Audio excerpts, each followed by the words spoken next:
नमस्ते बच्चों, मेरा नाम निर्मल कुमार गुप्ता, मेरे साथ है सुशीला चौधरी। आज हम कक्षा 9 विषय हिंदी पाठ्य पुस्तक क्षितिज के गद्य खंड का अध्याय 1 पढ़ेंगे। लेखक है प्रेमचंद। अध्याय का नाम 2 बैलों की कथा। शुरू करते हैं बच्चों। सबसे पहले लेखक परिचय। प्रेमचंद जी का जन्म सन 1880 में हुआ। इनका जन्म स्थान लम्ही गांव, जो बनारस में है। मूल नाम धनपत राय। शिक्षा बीए। शिक्षा विभाग में नौकरी की, परंतु असहयोग आंदोलन में भाग लेने के कारण त्यागपत्र दे दिया। इनका देहांत सन 1936 में हुआ। संपादित पत्रिकाएं हंस, जागरण, माधुरी। मुख्य रचनाएं मानसरोवर, सेवा सदन, रंगभूमि, कायाकल्प आदि। ये हिंदी जगत के प्रसिद्ध लेखक है। कहानी शुरू करें। 2 बैलों की कथा। जानवरों में गधा सबसे ज़्यादा बुद्धिहीन समझा जाता है। गधा एक सीधा साधा जानवर है जो कभी गुस्सा नहीं करता है। गधा सचमुच बेवकूफ़ है या उसके सीधेपन के कारण उसे बेवकूफ़ कहा जाता है, यह किसी को पता नहीं है। गधे जैसा एक सीधा जानवर और है जो बैल है। प्रेमचंद की इस कहानी में 2 बैलों का वर्णन है। कहानी के मुख्य पात्र हीरा व मोती, 2 बैल, झूरी काछी, बैलों का मालिक, झूरी काछी की पत्नी, गया, झूरी काछी का साला, गांव के लोग, बाल मंडली एवं कुछ अन्य व्यक्ति। झूरी काछी के 2 बैल थे जिनका नाम हीरा व मोती था। दोनों सुंदर, मोटे ताजा थे। दोनों बैलों में बहुत प्यार था, जिसे दोनों बैल आपस में चाटकर व सूंघकर प्रदर्शित करते थे।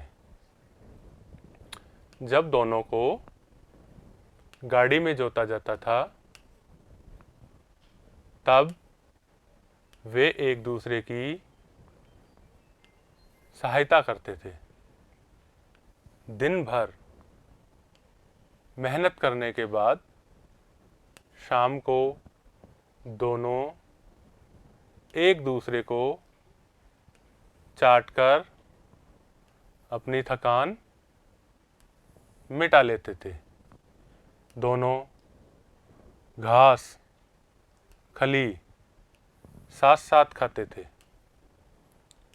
एक दिन झूरी ने दोनों बैलों को अपनी ससुराल भेज दिया। उन्हें लगा कि उन्हें बेच दिया है, अतः दोनों को ले जाने में गया को बहुत मेहनत करनी पड़ी। शाम को दोनों बैल नए घर पहुंचे, परंतु दुख के कारण दोनों ने कुछ नहीं खाया। रात को दोनों बैलों ने रस्सी तोड़ी तथा भागकर झूरी के घर पहुंच गए। सुबह झूरी ने उन्हें देखा तो बहुत खुश हुआ तथा दोनों बैलों को गले लगा लिया। गांव के लड़कों ने इकट्ठा होकर उनका स्वागत किया तथा उन्हें गुड़, रोटी, खली खिलाई। परंतु झूरी की पत्नी को बहुत गुस्सा आया।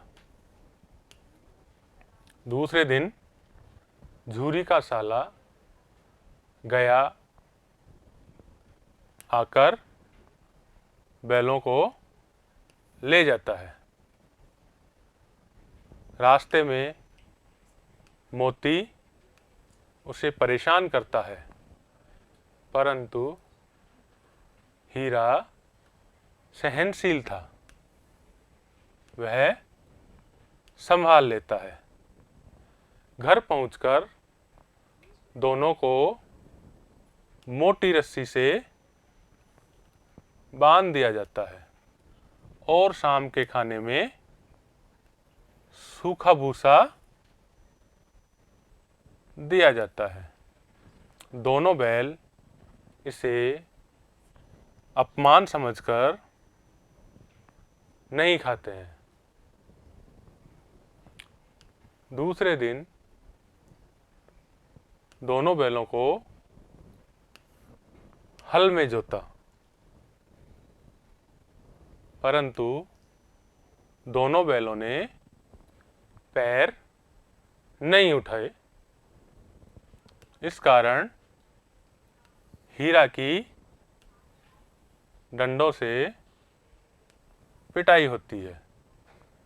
यह देखकर मोती को बहुत गुस्सा आया। वह हल लेकर भाग जाता है, परंतु रस्सी मोटी होने के कारण पकड़ लिया जाता है। शाम को दोनों बैलों को सूखा भूसा डाला जाता है, परंतु दोनों बैल नहीं खाते हैं। तभी घर से एक लड़की आकर दोनों को रोटियां खिला जाती है। इससे दोनों प्रसन्न होते हैं। प्रतिदिन यही चलता रहता है। दोनों बैल आपस में बातचीत करते समय गुस्सा करते हैं। घर वाले दोनों बैलों को परेशान करने की योजना बनाते हैं। यह सुनकर घर से लड़की आकर दोनों बैलों की रस्सी खोलकर उन्हें भगा देती है। दोनों बैल भागते हैं, घर के लोग, गांव के लोग उनका पीछा करते हैं। बैल दौड़ते दौड़ते एक खेत में पहुंच जाते हैं और खेत से मटर खाते हैं। दोनों बहुत खुश होते हैं। तभी दोनों को एक सांड दिखाई देता है। दोनों मिलकर सांड को भगा देते हैं। हीरा मोती खुश होकर दोबारा मटर के खेत में मटर खाने लगते हैं। तभी खेत का मालिक आकर दोनों को पकड़ लेता है तथा कांजी होश में बंद कर देता है। कांजी होश वह जगह है जहां आवारा जानवरों को पकड़कर बंद रखा जाता है। कांजी होश में दोनों को खाने को कुछ नहीं दिया जाता है। दोनों मित्र कांजी होश से भागने की योजना बनाते हैं तथा रात में आधी दीवार तोड़ देते हैं। दीवार तोड़ देने के कारण अन्य सभी जानवर वहां से भाग जाते हैं, परंतु हीरा के गले की रस्सी नहीं टूटने के कारण दोनों भाग नहीं पाते हैं। सुबह जब चौकीदार यह देखता है तो दोनों बैलों की जमकर पिटाई होती है। दोनों को पानी के अलावा कुछ भी खाने को नहीं दिया जाता है। एक दिन दोनों बैलों को एक दड़ियल कसाई खरीद कर ले जाता है। दोनों बैल दड़ियल कसाई के साथ चल देते हैं।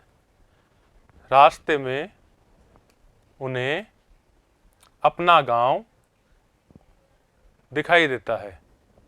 दोनों बैल अपने घर को पहचान कर वहां पहुंच जाते हैं।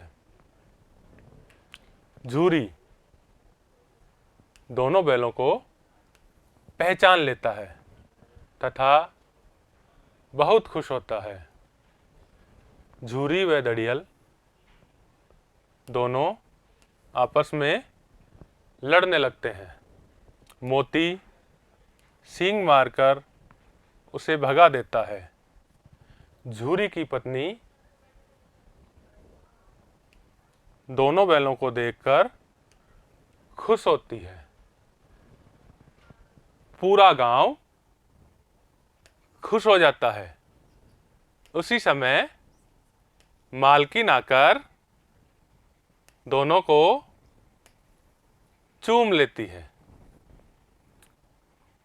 बच्चों, कहानी समाप्त होती है।